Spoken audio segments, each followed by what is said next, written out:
안녕하세요, 쌤입니다. 오늘은 직장 생활하면서 이미지를 망치는 최악의 행동이라는 주제로 함께 하겠습니다. 직장 생활에 난 부정이야, 난 사회생활 잘 못해, 이렇게 아예 대놓고 얘기하는 사람들 있죠. 농담처럼. 근데 그 사람은 이제 농담처럼 얘기는 하지만 실제로 이제 그렇게 생각하고 있는 거예요. 스스로 느끼고 있다면, 혹은 그 사람의 동료가 느끼고 있다면, 뭔가 이제 문제가 있는 건 맞죠. 문제가 있다는 걸 스스로가 알면 수정할 기회도 많아요. 그래서 좋은 거예요. 그건 사실. 가장 큰 문제는 뭐예요? 자기는 몰라요. 그러니까 자기가 비호감인 줄 모르고 그냥 잘하고 있는 줄 알아요. 그렇게 되면 어떤 현상이 벌어질까요? 열심히 하고 최선을 다하고 노력했는데 잘 안 된단 말이에요. 그러니까 결과가 안 좋아요. 이런 결과가 일어날 수 있잖아요. 근데 그래서 이제 우리는 뭔가를 열심히 하는 것도 중요하지만 열심히 하고 최선을 다하기 전에 일이 잘 풀리고 내가 노력한 만큼 어떤 아웃풋이 나오게 하기 위해서는 자기 이미지, 자기 스타일을 꾸준히 단정하게 관리하는 게 굉장히 중요합니다. 무심코라도 이렇게 행동하면 이거 잘 모르고 있으면 스타일이 완전히 꾸기는 몇 가지를 여러분들과 오늘 이제 짚어보도록 할게요. 자, 첫 번째, 이미지 망치는 첫 번째, 아는 척입니다. 아는 척. 척만 조심하시면 돼요. 일단 아는 척. 이게 제일 스타일 꾸기는 거예요. 잘 알고 박식하면 스마트해 보이고 좋죠. 그 다음 좋은 건 뭐예요? 모르는 건 제가 그 부분 잘 모릅니다. 알려주시겠어요? 이렇게 모른다라고 말하는 게 그게 좋은 거예요. 모르는 건 어쩔 수 없지만 진실돼 보이긴 하잖아요. 근데 모르는데 아는 척을 한다? 이게 최악인 거예요. 왜 아는 척을 해요? 그 사람들의 심리는요, 내가 아는 척을 이렇게 하고 얘기를 하면 상대는 내가 모르면서 아는 척 한다는 걸 모를 거라고 생각하는데 사실 다 알죠. 예를 들어서 이제 면접을 보러 가잖아요. 저는 현직에 오래 있었으니까 얼마나 많은 면접을 봤겠어요. 면접 보는 사람들은 바보가 아니에요. 면접관들은. 면접자가 아는 척 하는 건지 정말 잘 알고 말하는 건지 보면 알아요. 대부분 안단 말이에요.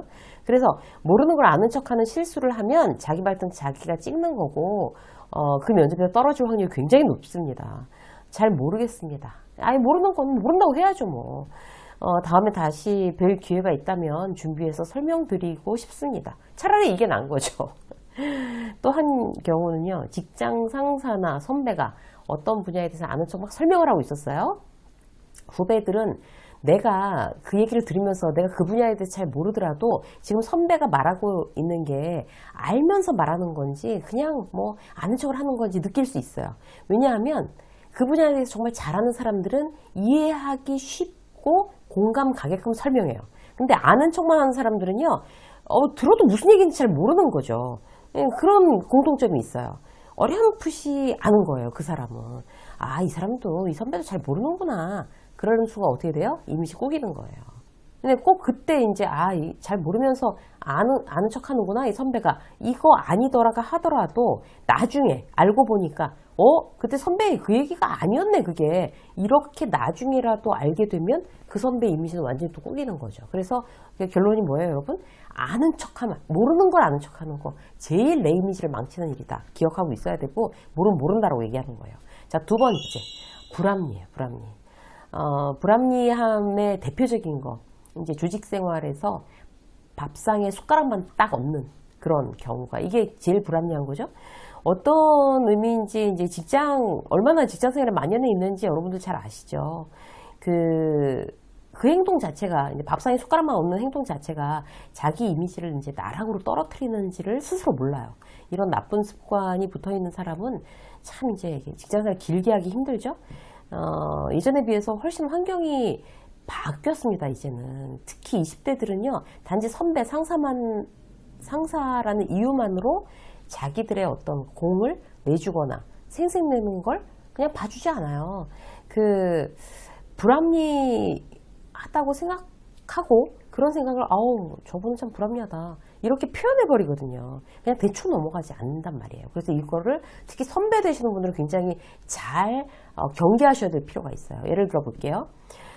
책을 읽게 하는 캠페인을 한번 해보라고 이제 3년차 그 주니어들 사원들한테 시켰어요. 원래 이제 김 과장이 이제 리드하기로 했어요. 뭐 책 읽는 캠페인, 사내 캠페인 이런 걸로. 근데 이제 김 과장이 너무 바쁜 거예요. 그래서 별 관심도 없고 뭐 그 생색도 안 날 일인 것 같고 니들끼리 해 이렇게 한 거예요.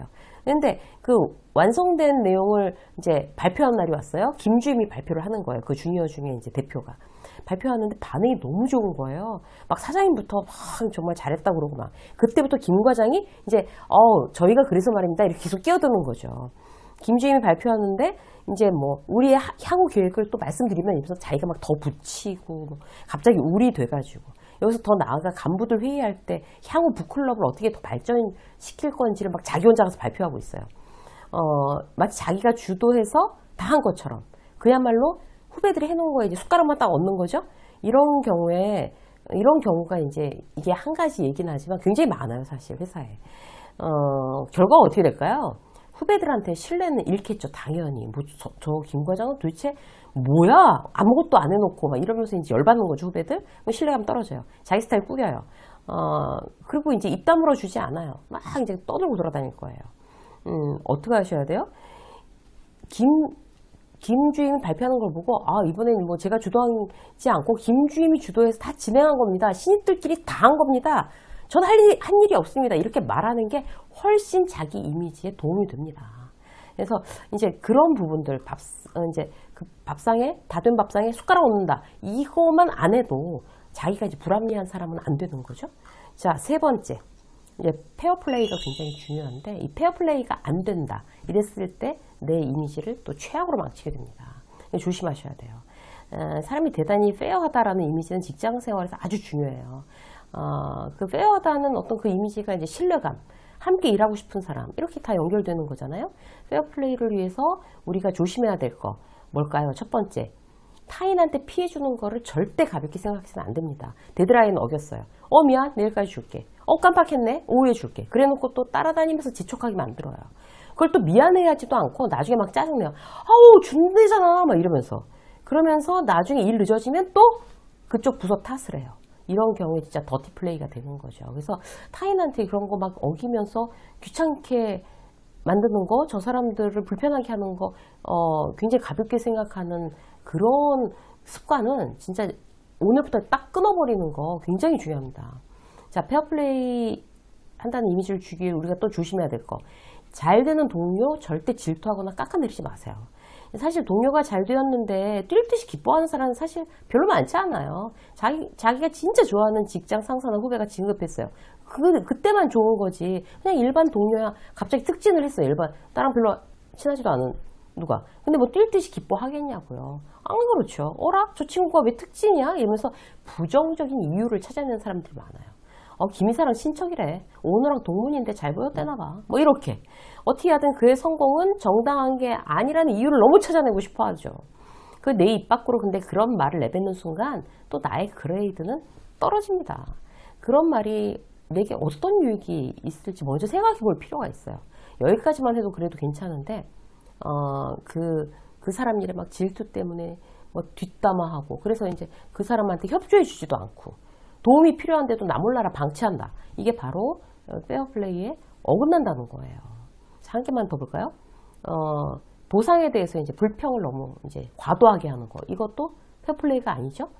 이런 경우 많죠. 연말 성과 평가가 나왔어요. 다 연봉이랑 직결되는 일이라 얼마나 예민해요. 근데 일은 열심히 뭐 안 하고 별 성과도 없는 사람이 평가에 대해서 이제 거칠게 컴플레인하는 경우들이 있어요. 그래 놓고 막, 일도 이제 안 하고, 회사 욕하고 분위기 망치고 막 이러는 거죠. 이거 역시 페어플레이가 아닙니다. 마음에 안 드는 결과가 나왔어요? 그럼 쿨하게 인정하든, 아니면 다른 직장을 찾아보든, 정중하게 컴플레인을 하고 나서도 일은 제대로 하든, 뭐 이래야지 바로 이제 페어플레이가 되는 거죠. 우리가 이제 잠시 생각하고 마음을 다잡는 어떤 그런 잠깐의 순간이 직장 생활하는 데서는 늘 필요해요. 우리는 자꾸 잊어버리거든요. 그래서 이러면 안 되는 일에 대해서 자꾸 리마인드해서 이러면 뭐 괜히 이유 없이 내 이미지만 망치겠구나. 이런 행동들 다 걷어내자. 이렇게 이따금 한 번씩 여러분들이 생각하시고 이렇게 그럼으로 해서 날마다 성장하시는 여러분들이 되시기를 응원합니다. 유세민 직장 수업 여기까지 하겠습니다. 고맙습니다.